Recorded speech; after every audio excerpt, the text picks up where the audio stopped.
Kembali lagi di 5 Minutes Devotion, 5 menit renungan yang akan memberkati setiap kita. Tetap di tema kemenangan, saat ini kita akan mendengarkan renungan yang akan dibawakan oleh Evangelis Gabriel Ivon. Mari sebelum mendengarkan renungan, kita sama-sama berdoa.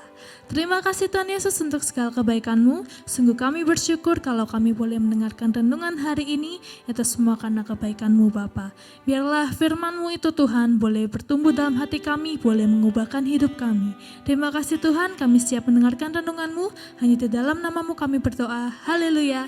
Amin. Mari kita sama-sama menyaksikan 5 Minutes Devotion. Tuhan Yesus memberkati. Shalom Bapak Ibu, saudara-saudari yang terkasih dalam Tuhan. Jumpa lagi di 5 Minute Devotion by GBI Keluarga Allah Blessing Surabaya. Saya berharap kita semua dalam keadaan yang baik, sehat dan tetap antusias dalam Tuhan. Karena kita percaya di dalam Tuhan ada kemenangan. Dan hari ini saya akan membagikan firman Tuhan bahwa di dalam Tuhan ada kemenangan bagi kita orang yang percaya. Mari sama-sama kita baca di Mazmur 20 ayat 7-8.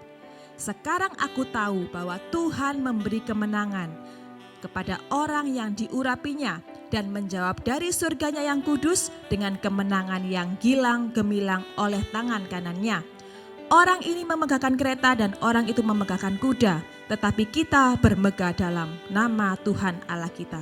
Bapak Ibu terkasih, ayat ini adalah ayat yang dibuat pada saat bangsa Israel dan yang dipimpin oleh Daud maju ke medan perang. Bangsa Israel dan Daud tahu benar bahwa kemenangan dalam peperangan itu bukan berasal dari kereta kuda yang luar biasa atau pasukan yang banyak, tapi kemenangan adalah kehendak Allah. Daud juga memiliki pengalaman yang luar biasa bersama dengan Tuhan. Sejak masa mudanya ia dekat dengan Tuhan, ia tahu benar siapa Tuhannya. Dan yang paling kita sering dengar adalah waktu saat Daud mengalahkan Goliat hanya dengan ketapel. Bayangkan Bapak Ibu, Goliat yang tinggi besar dikalahkan oleh seorang anak kecil yang bernama Daud. Dan Daud tahu benar kalau kemenangan bukan karena kekuatan kita, tapi karena kehendak Tuhan. Dan banyak dari kita ingin sekali yang namanya kemenangan, ingin mengalami kemenangan dalam kehidupan kita. Tapi sering kali kita lupa bahwa kemenangan selalu ada yang namanya peperangan atau challenge dalam kehidupan kita. Dari kisah ini Bapak Ibu kita tahu bahwa Daud dan bangsa Israel hanya mengandalkan Tuhan sebagai benteng pertahanan dalam kehidupan mereka.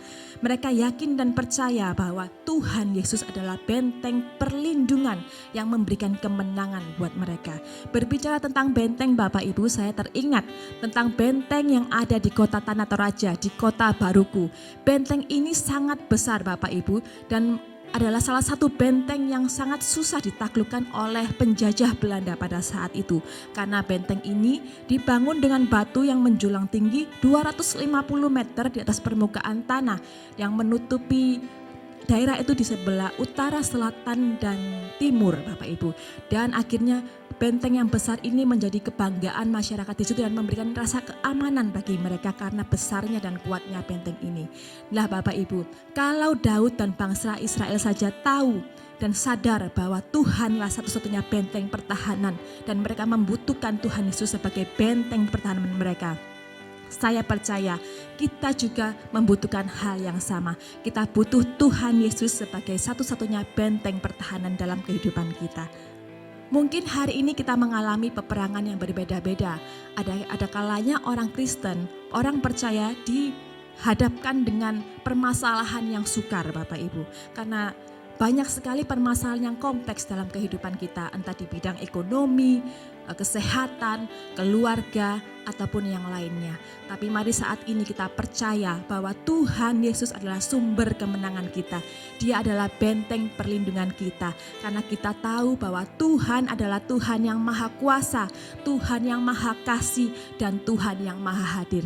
Percayalah Bapak Ibu, apapun yang kita alami saat ini, challenge apapun, peperangan apapun yang kita hadapi hari ini, Tuhan adalah Tuhan yang setia dan tidak akan pernah meninggalkan kita. Mari hari ini sama-sama kita percaya bahwa kemenangan yang sejati telah diberikan Tuhan oleh setiap kita. Karena pengorbanannya di kayu salib, ia telah mati bagi kita. Dan ia juga yang telah bangkit bagi kita mengalahkan dosa. Kita percaya sejak itulah kemenangan sejati telah diberikan Tuhan dalam hidup kita orang-orang yang percaya. Sebagai penutup saya akan bacakan Ulangan 31 ayat ke-6. Kuatkanlah dan teguhkanlah hatimu, jangan takut dan jangan gemetar karena mereka.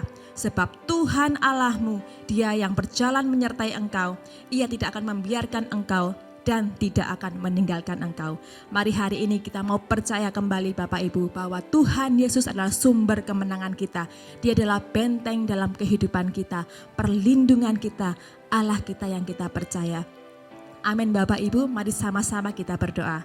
Kami bersyukur Tuhan buat penyertaan Tuhan sepanjang kehidupan kami. Dan pada saat ini Tuhan, kami mau menyerahkan Tuhan kehidupan kami Tuhan. Apapun peperangan dan challenge yang kami hadapi Bapa, kami mau serahkan semuanya dalam tangan Tuhan. Karena kami percaya di dalam nama-Mu Tuhan ada kemenangan. Dan Engkau adalah Allah setia yang tidak pernah meninggalkan setiap kami Bapa. Dan kami mau serahkan kehidupan kami, masa depan kami, kesehatan kami dalam tangan kasih Kristus. Terima kasih Allah Roh Kudus, kami mengucap syukur. Yang percaya sama-sama katakan amin. Terima kasih, sampai jumpa. Tuhan Yesus memberkati.